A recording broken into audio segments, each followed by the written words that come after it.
দিব, সুন্দর মতো মাখিয়ে নিব। চুলাটা জ্বালিয়ে দিচ্ছি, মাছ গরম তেলের উপরে দিয়ে দিচ্ছি।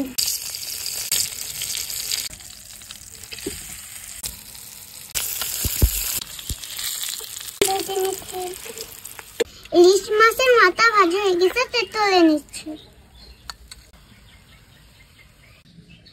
দিয়ে দিচ্ছি, ভাত দিয়ে ভালো মতো মাখিয়ে নিব।